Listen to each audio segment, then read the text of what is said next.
"This again," said the bacteriologist, slipping a glass slide under the microscope, "is, well, a preparation of the bacillus of cholera, the cholera germ." The pale-faced man peered down the microscope. He was evidently not accustomed to that kind of thing, and held a limp white hand over his disengaged eye. "I see very little," he said.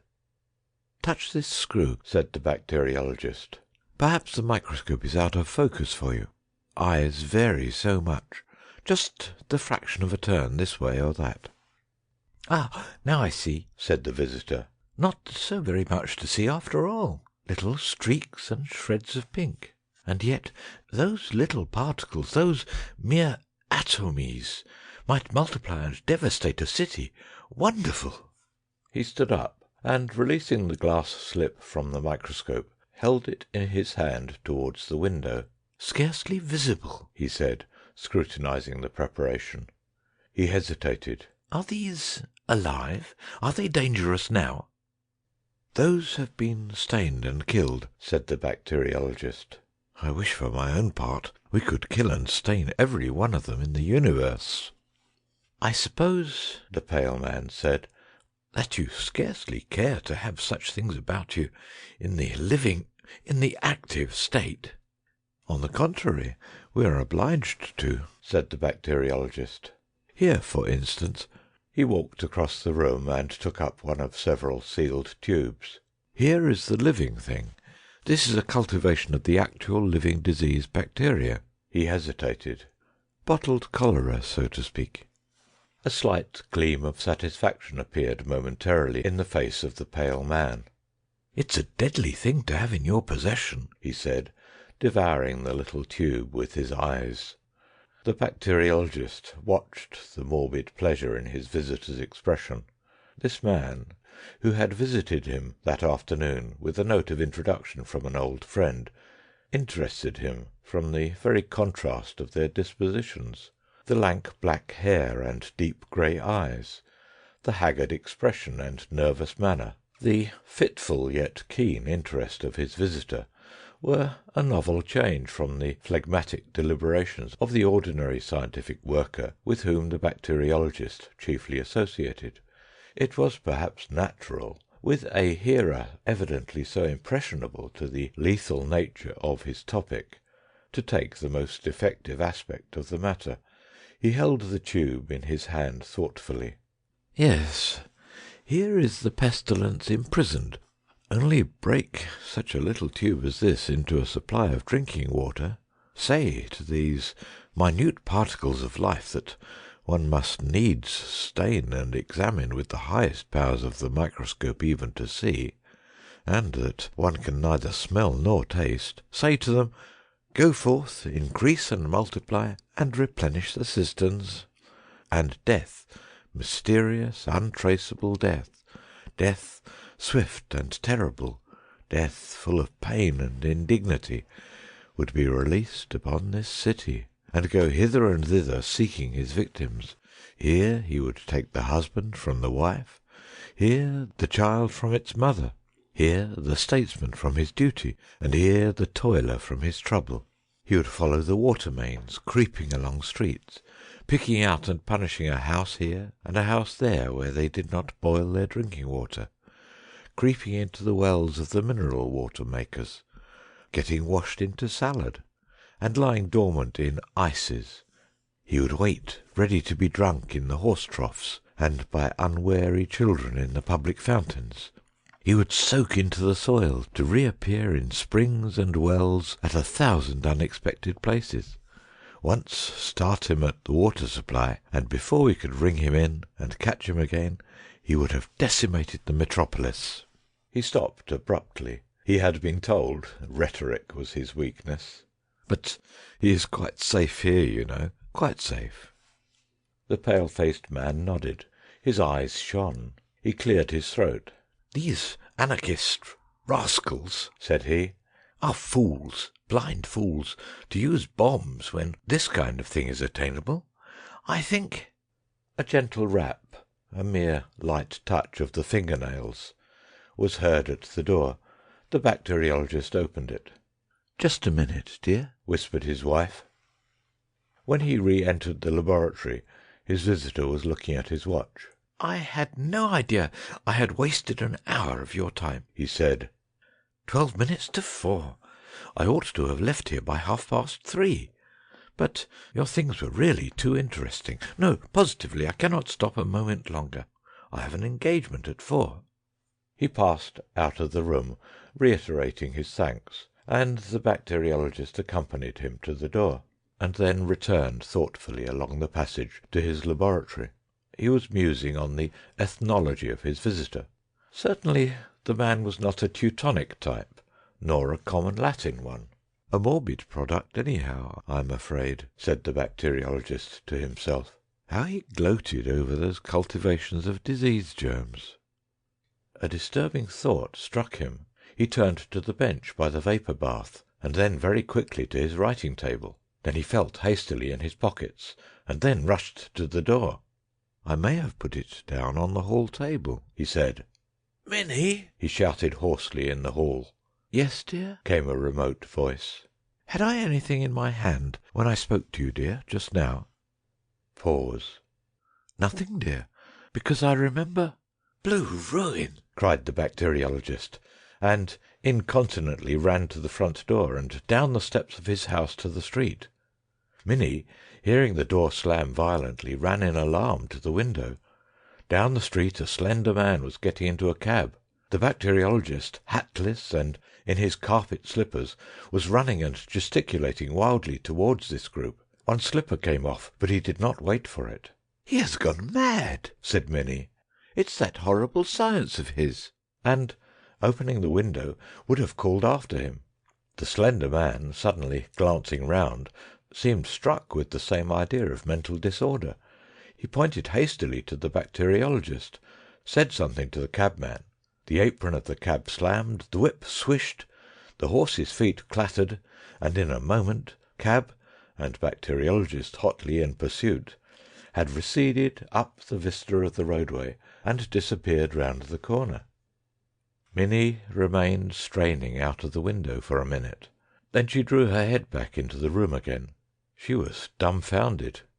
"Of course he is eccentric," she meditated, "but running about London, in the height of the season too, in his socks!" A happy thought struck her. She hastily put her bonnet on, seized his shoes, went into the hall, took down his hat and light overcoat from the pegs, emerged upon the doorstep, and hailed a cab that opportunely crawled by. "Drive me up the road and round Havelock Crescent, and see if we can find a gentleman running about in a velveteen coat and no hat." "Velveteen coat, ma'am, and no hat. Very good, ma'am." And the cabman whipped up at once in the most matter-of-fact way, as if he drove to this address every day in his life. Some few minutes later, the little group of cabmen and loafers that collects round the cabman's shelter at Haverstock Hill were startled by the passing of a cab with a ginger-coloured screw of a horse driven furiously. They were silent as it went by, and then, as it receded, "That's Harry Hicks. What's he got?" said the stout gentleman known as Old Tootles. "He's a using his whip, he is. 2 rights," said the ostler boy. "Hello," said poor old Tommy Byles. "Here's another bloomin' lunatic. Blowed if there ain't." "It's old George," said Old Tootles, "and he's driving a lunatic, as you say. Ain't he a clawing out of the keb? Wonder if he's after Harry Hicks." The group round the cabman's shelter became animated. Chorus: "Go, George. It's a race. You'll catch 'em. Whip up." "She's a goer, she is," said the ostler boy. "Strike me giddy," cried Old Tootles. "Here, I'm a-going to begin in a minute. Here's another coming. If all the cabs in Hampstead ain't gone mad this morning." "It's a feed-mail this time," said the ostler boy. "She's a-following him," said Old Tootles. "Usually the other way about." "What's she got in her hand?" "Looks like a high hat." "What a bloomin' lark it is. 3-1 on old George," said the ostler boy. "Next!" Minnie went by in a perfect roar of applause. She did not like it, but she felt that she was doing her duty, and whirled on down Haverstock Hill and Camden Town High Street, with her eyes ever intent on the animated back view of old George, who was driving her vagrant husband so incomprehensibly away from her. The man in the foremost cab sat crouched in the corner, his arms tightly folded, and the little tube that contained such vast possibilities of destruction gripped in his hand. His mood was a singular mixture of fear and exultation. Chiefly he was afraid of being caught before he could accomplish his purpose. But behind this was a vaguer but larger fear of the awfulness of his crime. But his exultation far exceeded his fear. No anarchist before him had ever approached this conception of his. Ravachol, Vaillant, all those distinguished persons whose fame he had envied, dwindled into insignificance beside him. He had only to make sure of the water supply and break the little tube into a reservoir. How brilliantly he had planned it, forged the letter of introduction, and got into the laboratory. And how brilliantly he had seized his opportunity. The world should hear of him at last.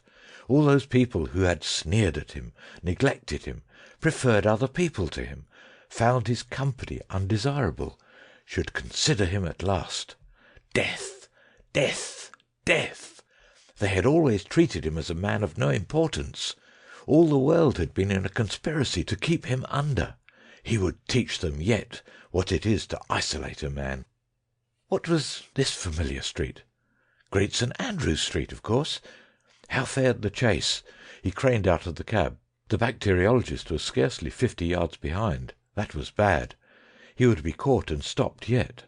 He felt in his pocket for money, and found half a sovereign. This he thrust up through the trap in the top of the cab into the man's face. "More!" he shouted. "If only we get away." The money was snatched out of his hand. "Right you are," said the cabman, and the trap slammed, and the lash lay along the glistening side of the horse. The cab swayed, and the anarchist, half standing under the trap, put the hand containing the little glass tube upon the apron to preserve his balance. He felt the brittle thing crack, and the broken half of it rang upon the floor of the cab. He fell back into the seat with a curse, and stared dismally at the 2 or 3 drops of moisture on the apron. He shuddered. "Well, I suppose I shall be the first. Phew! Anyhow, I shall be a martyr. That's something. But it is a filthy death, nevertheless. I wonder if it hurts as much as they say." Presently a thought occurred to him. He groped between his feet. A little drop was still in the broken end of the tube, and he drank that to make sure. It was better to make sure. At any rate, he would not fail. Then it dawned upon him that there was no further need to escape the bacteriologist. In Wellington Street he told the cabman to stop, and got out. He slipped on the step, and his head felt queer. It was rapid stuff, this cholera poison. He waved his cabman out of existence, so to speak, and stood on the pavement with his arms folded upon his breast, awaiting the arrival of the bacteriologist. There was something tragic in his pose. The sense of imminent death gave him a certain dignity. He greeted his pursuer with a defiant laugh. "Vive l'anarchie! You are too late, my friend. I have drunk it. The cholera is abroad." The bacteriologist from his cab beamed curiously at him through his spectacles. "You have drunk it? An anarchist? I see now." He was about to say something more, and then checked himself. A smile hung in the corner of his mouth. He opened the apron of his cab as if to descend, at which the anarchist waved him a dramatic farewell and strode off towards Waterloo Bridge, carefully jostling his infected body against as many people as possible. The bacteriologist was so preoccupied with the vision of him that he scarcely manifested the slightest surprise at the appearance of Minnie upon the pavement with his hat and shoes and overcoat. "Very good of you to bring my things," he said, and remained lost in contemplation of the receding figure of the anarchist.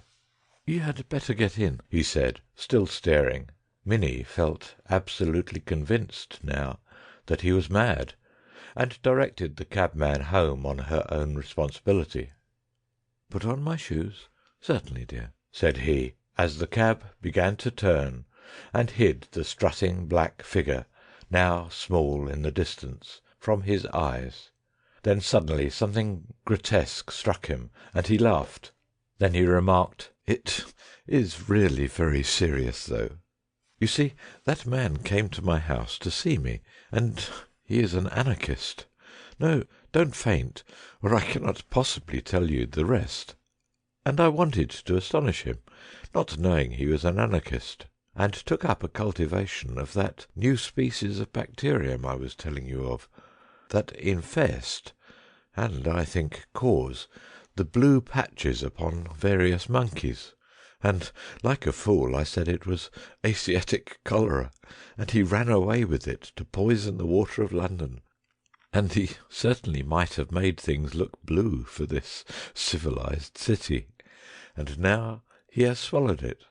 Of course, I cannot say what will happen, but you know it turned that kitten blue, and the 3 puppies in patches, and the sparrow bright blue. But the bother is, I shall have all the trouble and expense of preparing some more." "Put on my coat? On this hot day? Why?" "Because we might meet Mrs. Jabber. My dear, Mrs. Jabber is not a draught." "But why should I wear a coat on a hot day because of Mrs. Oh, very well.